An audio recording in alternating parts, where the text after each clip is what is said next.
I've been a spiritual entrepreneur since 2016. And in this video, I'm going to share with you my journey from hearing the call to getting stuck to getting moving and then learning to take divine right action.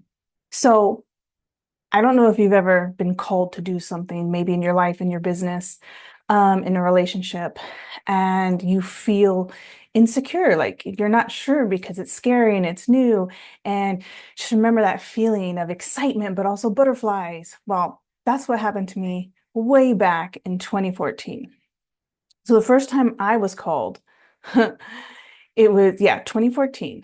I had just been opened up in Brazil, amazing healing. And then I go to a spiritual business workshop all the way in New York City with one of my mentors. And she was like, yeah, I'm going to help you learn how to run a spiritual business. And I was like, nah, I just want the social media tips. I was like, this is going to be for my fitness business. And I was in denial.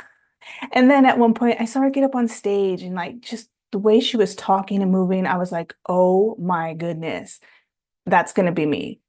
I just knew it. I'm going to teach something on a stage, do talks, whatever. And so that scared the crap out of me. So I ran and I hid for another 2 years. So then fast forward, I go do more healing in Brazil, 2015, 2016. I had gone 3 times. Finally, the third time, it was like, you know what? You can't come back until you bring a group. And, you hear things in meditation, your intuition. And I was like, oh man, that feels right. That sounds right. I've been loving it. And it was like spiritual Disneyland the last time I had been there. And so I knew I was already approved as a guide because I was helping my mentors and my guides. So it was like a no-brainer. Okay. But then I get back and I tried to set stuff up with my mentor, my other teacher, and it was like the people weren't coming. They didn't vibe with them. So I was like, all right, I'm gonna have to do this on my own. I'm gonna have to bring my own group. And so I was like, I don't know what to do. So I'm sitting there one day, I was like waiting for my car to get fixed, and I was on the phone with my friend Judy, and she goes, I'll help you. Just like so nonchalant. And I was like, oh, okay. So then I was like, okay, we could do this. Yeah. And what I realized is you will get these intuitive hits and you'll know it's aligned when stuff starts to really fall into place and it gets easy. So it was easy that she helped me lead that retreat. It was easy to get the coach. It was easy to get the help. And then eventually the clients.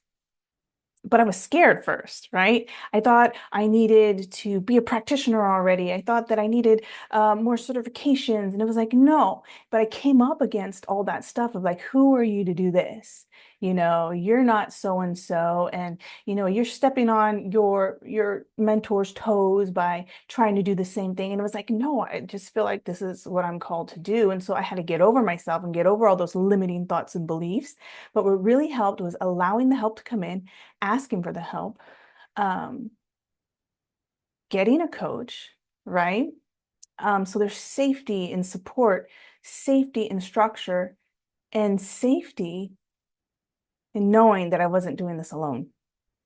So I had all of that, and that's what kept me moving. So that after the 2 years of hiding, eventually my spiritual journey of healing and opening up led me to be able to ask for the help, to hear the call again, ask for the help and keep moving. But I know now that it had to be that way. It couldn't have been another way. If I would have tried to start a coaching business or spiritual business before those trips to Brazil, I couldn't have done it, right? So it helped because I had such a strong healing experience there.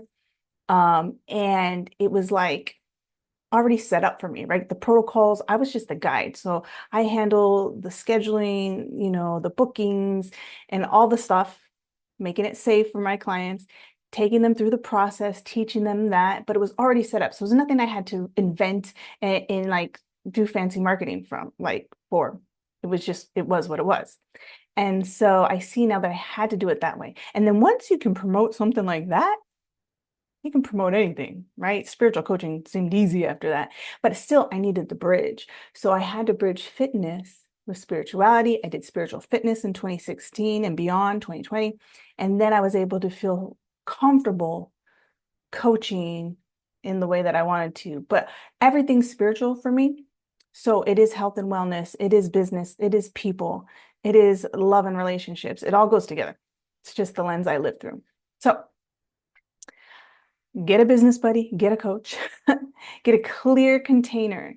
And my nervous system was strong and grounded back then. There wasn't any burnout. I had, like I said, been doing the healing work for months, years, and I had safety, I had a job, I had savings. So when you're grounded and your nervous system is regulated, it's easy to create anything. So don't forget to take care of your own well-being. Like I said, if it's hard to do something new, like I see a lot of practitioners out there who are into skin and beauty, but then now they've evolved, right? Like I evolved.